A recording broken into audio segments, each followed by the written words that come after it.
Hi, welcome back to Focal Point AFR Talk. Number to call if you want to join our conversation here in the last segment.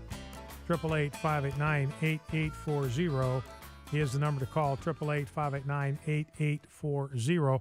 Let's talk a little bit about the Bergdahl thing. I was going to finish up something. Oh, yeah. Yeah, the basis on which these Guantanamo Bay detainees are going to be released.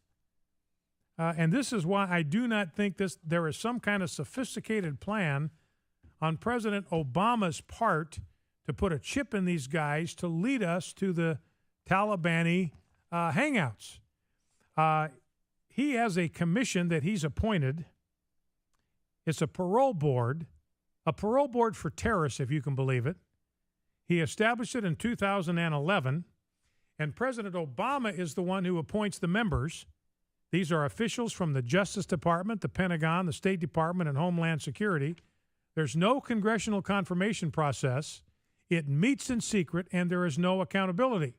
So this parole board has been given authority, and again, this is probably unconstitutional, given authority by President Obama to decide which of these terrorists to release, which no longer represent some sort of a danger.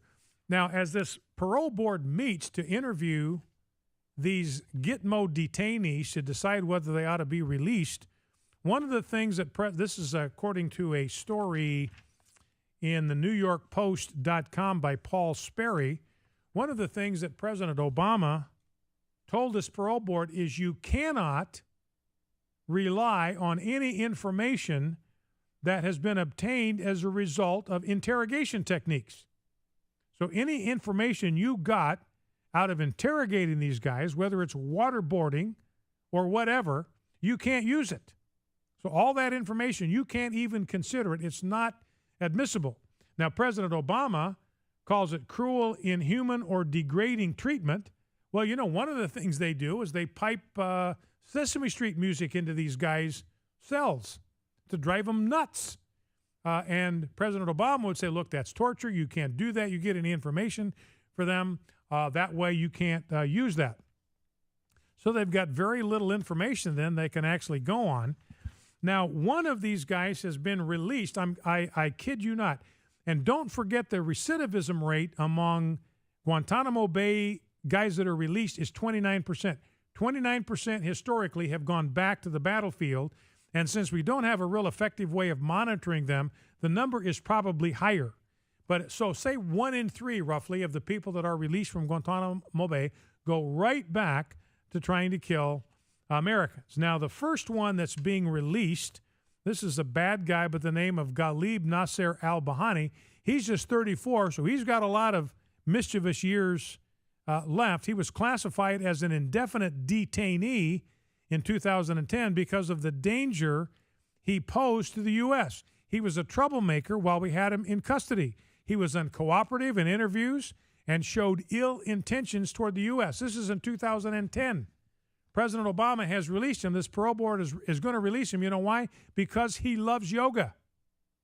Yes, he's taken up yoga. He's read a biography of the Dalai Lama.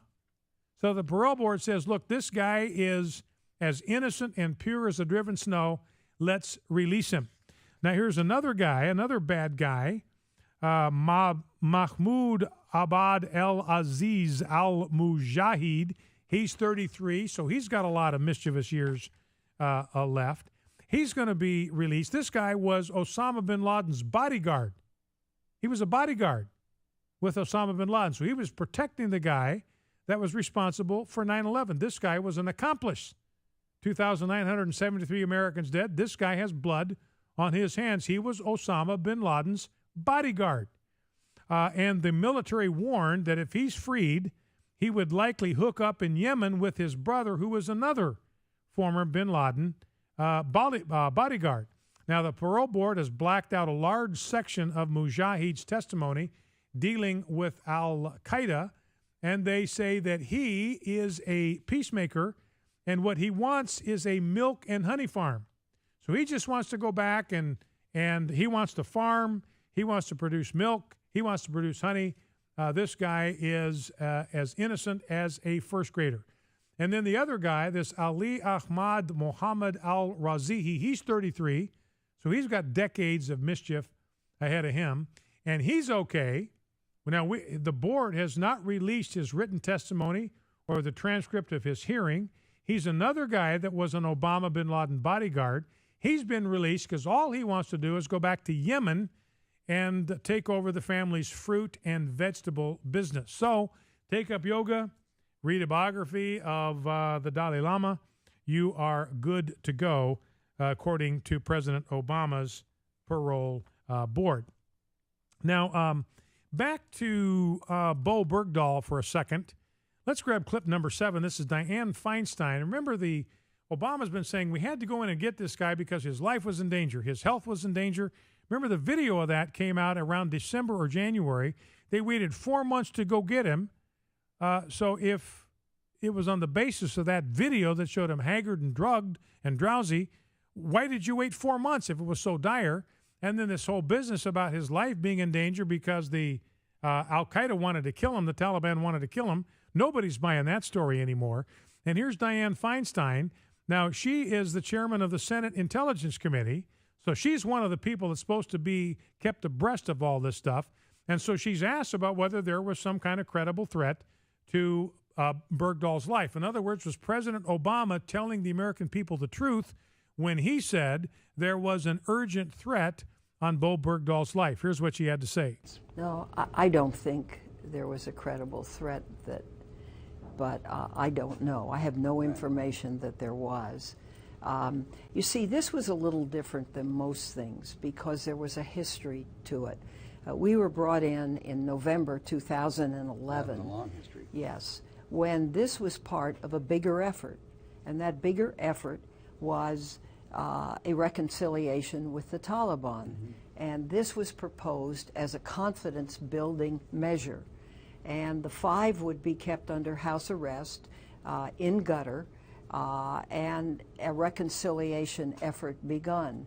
Well, it was very clear at the time that the Taliban really want these 5 back. And of course, history has verified that. We had some concerns then. It went into 2012. The effort was apparently dropped because they couldn't put together what was necessary to do it.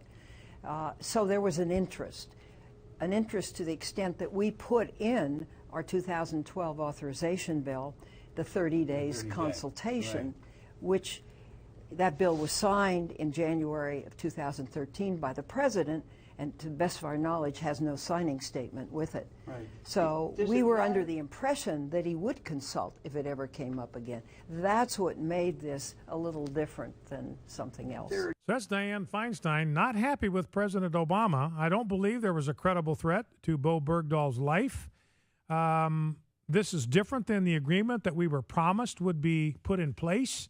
We were told if we was released to Qatar, it would be house arrest. There's no house arrest. He's free to roam about the country without any, they are without any kind of restrictions. And, you know, the bill that President Obama signed in 2013, there was no signing statement with that. That provided 30 days, so we expected that he was going to uphold his end of the bargain. Now, one other thing before we grab a couple of quick phone calls at the end of the hour, do you realize that Bo Bergdahl could get almost $300,000 in back pay? If he's not classified as a deserter, then he will receive back pay, $300,000 worth of back pay, $150,000 for back pay and hostile fire pay, and $148,000 for special compensation as a captive or prisoner of war. Remember Hassan, the Fort Hood shooter, he got $375,000 while he was sitting in prison waiting to be tried, because until he was convicted, he was eligible for his pay. Now, if Bergdahl is not classified as a deserter or a traitor, remember, he's gotten promotions while he's been in the hands of the Taliban. He's going to get a bonus of $300,000 from you and from me. Well, let's go to the phones. Let's go to Paul, Greenville, Mississippi. Paul, welcome. What's on your mind? Hey, Mr. Fisher. Hey. Good talking to you again, and I appreciate you taking my call. I want to give you my take on this release of these guys. Yes, sir. You look at Mr. Obama and his attitude toward Muslims. going all the way back to being a little boy in a Muslim school over in Kenya. And then you just read off a list of things he's done to help these people. You look at that history and the record he has on his war on Christianity that he's done in the military. I really believe that after the 16 elections, sometime between then and January the 20th, that he will evolve and will come to realize that Allah is God. Do you think this is what President Obama will do? Yes, I do. Yeah. Well, clearly, and some people have said that I said that President Obama is a Muslim, that I asserted that affirmatively. I do not believe I've ever said that. If I did, I slipped and misspoke. But he's clearly a Muslim sympathizer, and if he's moving in any particular direction spiritually, it would be toward a full, wholehearted embrace of Islam. All right, Paul, thank you for that. Michelle, San Angelo, Texas. Michelle, got about 30 seconds. I want to hear from you. Go. Yes, sir. I just wanted to point out that this question may be some gee-whiz information. This is not the first time that he's done this. He did the same thing with the Lockerbie bomber. If y'all remember right, I believe it was right after bin Laden was captured or killed. That he had released him without anybody else's. He just put a letter in on it. Yeah, that's a good point. That's exactly what he did with the Lockerbie bomber under a compassionate release. Guy lived for another 15 months to 2 years. All right, thank you, Michelle. Great call. I'd forgotten about that. May the Lord make you increase and abound in love to one another and to all, so that he may establish your hearts blameless in holiness before our God and Father at the coming of our Lord Jesus Christ with all his saints. See you tomorrow.